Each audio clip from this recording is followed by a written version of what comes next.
Gelandang internasional Jepang, Daichi Kamada diturunkan saat Lazio menjamu Atletico Madrid pada laga perdana grup E Liga Champions Eropa 2023-2024 di Stadio Olimpico. Ia diturunkan sejak menit awal dan bermain hingga menit ke-62 sebelum ditarik keluar untuk digantikan oleh Matteo Guendouzi. Pablo Barrios berhasil membuka keunggulan untuk tim tamu di menit ke-29 setelah mengeksekusi sebuah tendangan keras dari luar kotak penalti yang sempat membentur badan Kamada dan berbelok menjebol gawang Ivan Provedel.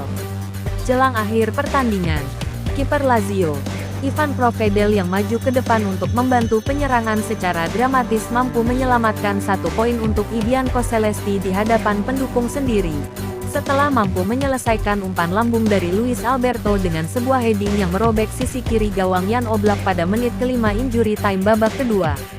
Tidak ada gol tambahan yang tercipta di sisa waktu pertandingan dan laga berakhir imbang dengan skor 1-1.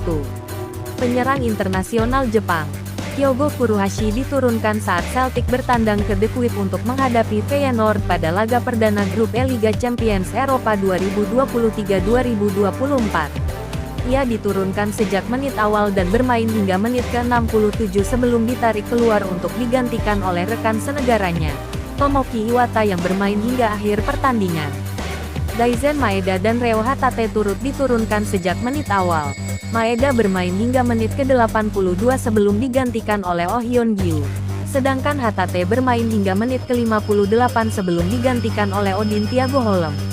Ayase Ueda harus absen membela Feyenoord di laga ini setelah dibekap cedera saat membela timnas Jepang beberapa waktu lalu. Calvin Stengs membuka keunggulan untuk tim tuan rumah pada menit kedua injury time babak pertama lewat tendangan bebas dan menutup babak pertama dengan keunggulan 1-0 untuk Feyenoord.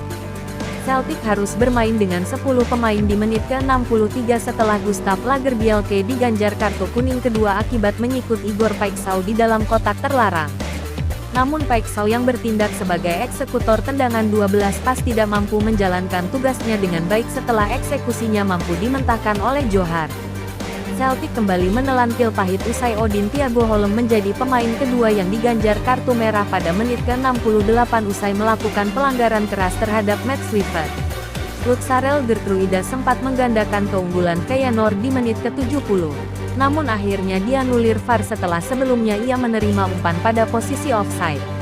Alireza Jahanbakhsh mencetak gol penutup laga di menit ke-76 setelah tendangan kerasnya di dalam kotak penalti tidak mampu ditepis oleh Johar. Feyenoord berhasil menyegel poin penuh di hadapan pendukungnya sendiri setelah mengunci kemenangan dengan skor 2-0.